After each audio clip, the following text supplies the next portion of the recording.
What's going on, everyone? My name's Jeremy. This is JMed's Brick Clicks. I've got a totally custom car vending machine.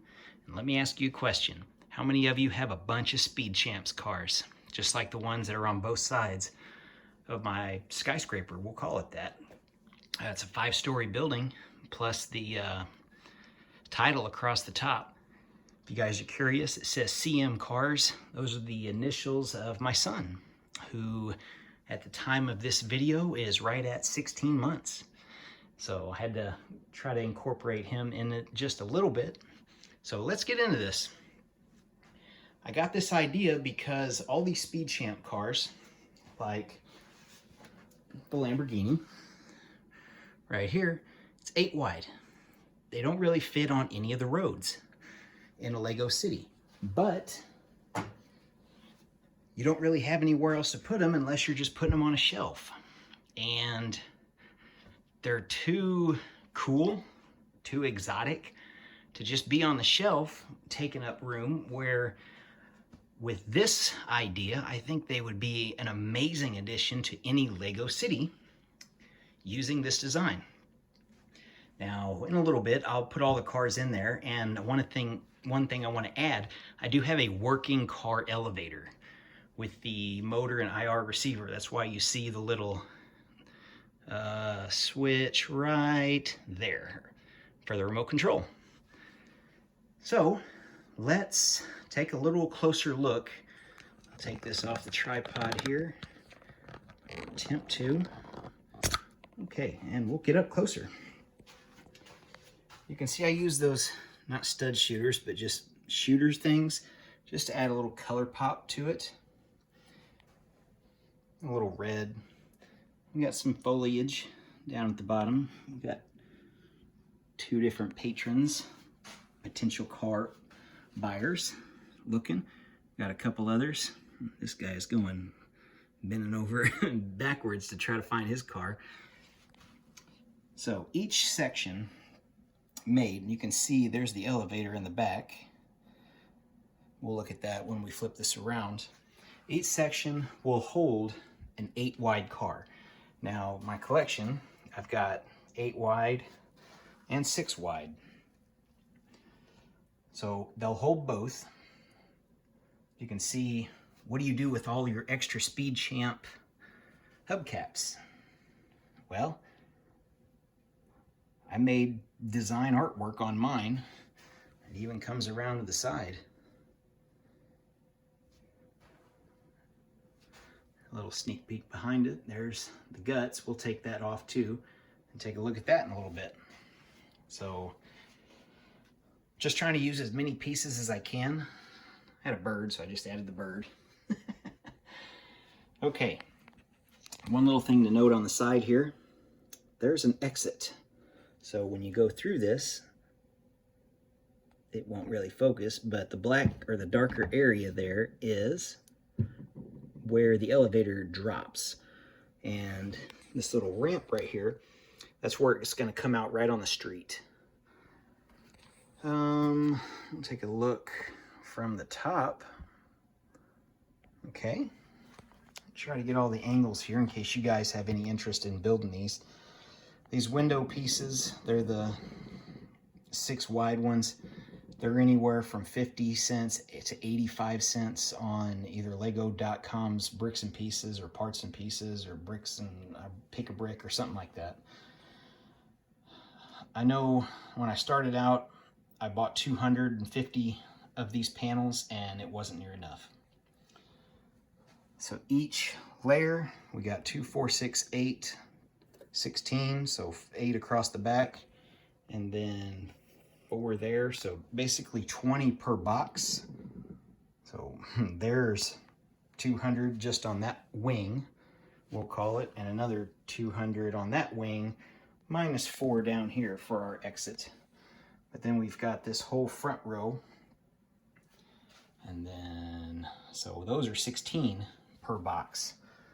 And then we've got, I think, 1 row, yeah, you can see in the back there, I've got 1 more 2-story row in the back just to try to box it in, keep out the riffraff from trying to steal a car, even though they could probably just walk in there. But I'd had thought about put in some kind of gate or something. I haven't decided yet. I'll have to get it in the Lego City once I get my Lego City started and, well, under construction.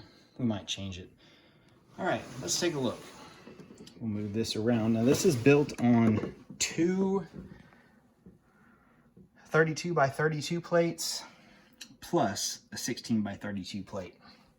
And you can see to fit, basically to fit 3 of these cars end to end, that's what it takes. You wouldn't think that, but I'll show you just a quick little demo here of how wide these things are. So there's, actually that's got to be a little closer. So if you have no spacing whatsoever, you do have a little bit of spacing there, but yeah, it took basically 2.5 full base plates to make this work. Now we're going to come around to the back, and you can see my elevator system kind of moving there. Okay, let's get this around the back. Here's my little half wall here. It's just sitting there because it was an afterthought. Elevator system. Had some extra pieces on the back. You can see this is open. This is probably gonna be a backdrop building towards the back of my city. It is fully enclosed, so if I need to have a street or something down here behind it, I can totally work that in. My AC units for the cars, which honestly, since it's an open area here, it's pointless. We'll take this off. You can, well, as I break it, that's great. We'll take this off with one hand, and you can kind of see the inner guts of my elevator system. And I've got string right there and right there, basically in between each one of the black pieces. And I think my motor is dead center on that one, and then basically just the same pieces going throughout to get to each side. That way it keeps the same exact lifting level. I have had problems with this. I think I spent about at least 3 or 4 hours messing with this, and it's still not 100% correct, but I'm gonna call it good. I can get it to be perfect at least to the 2nd floor or the 3rd floor. Then once it gets up there, then it starts tilting and doing its weird thing, and then I got to lower it and release some tension. So it's not 100% perfect, but other than showing you in this video and maybe a friend or two that come over and see this, I don't really know how much I'm going to use the motorized system, especially with this system being the older system, and for some reason the new battery boxes and like this setup here basically being $100 just to get that, along with a remote. It's actually way over 100 now compared to what this system right here is, which I'll probably just try to buy some of these older ones just to make them more cost effective if I want to do other small little power function projects. So here's my building. I'm gonna go get a modular building and sit it beside it just so you guys can get a idea how big this is and show you what it looks like with all the cars in it. So let me get that set up.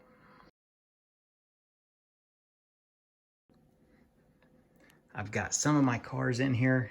Let's take a closer look. So I think it looks amazing with all the cars in it. What do you guys think? It adds a lot of detail and color. It really fills it out.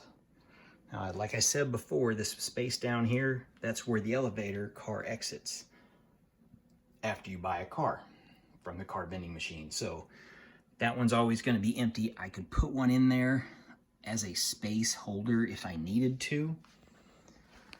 And I might. I know with the new cars coming out in January, especially the new Lambo I'm really looking forward to, I might add another car to that just as a space holder. We'll take a closer look at some of the cars. Try to do a quick pan of each one. Oh, that is a mod of the red one that's here. I just added some white to it. So if you guys see one in there that's like, that's not right, I just changed some white on it to where it looks a little bit different. And there's our overview. Now, last thing for this video, I'm going to show you this elevator in working action. Okay guys, let's say we're going to buy that Ford GT there in the middle with the teal color. So what we got to do, we got to raise our elevator up to that point. We'll get him up there. That's what they selected.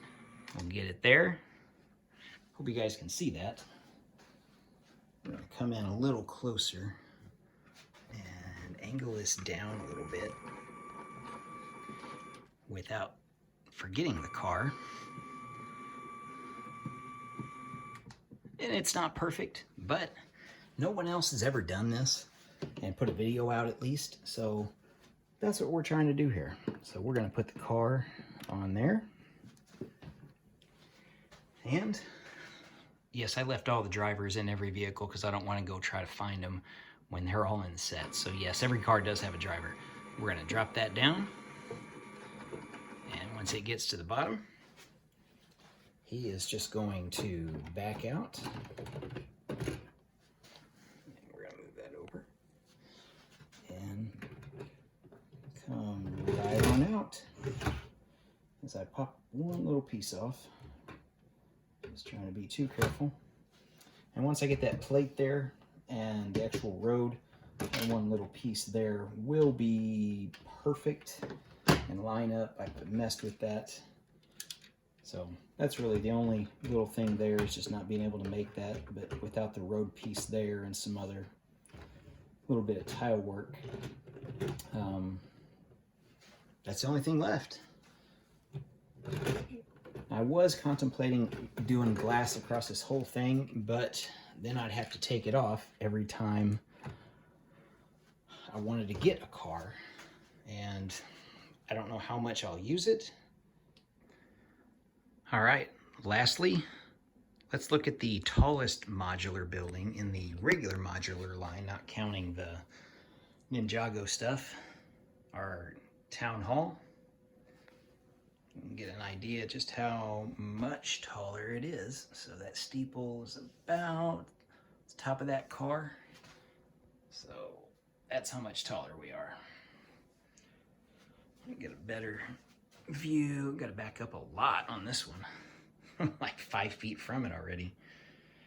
And that glow right there, that's my light ring, so don't, yeah, there it is. So yep, that's what we got, guys. I hope you like this. I had a lot of fun building this. There was a lot of frustration in that elevator, and there still continues to be. But got something, got my son's initials on it. Something for me, something for him once he gets old enough to realize, because I don't think I'll be taking this thing apart anytime soon. I don't know if I'll ever take it apart as long as I can see into the future. But that's what I got. Hopefully you guys liked it. Think about subscribing, and I'll see you in the next video.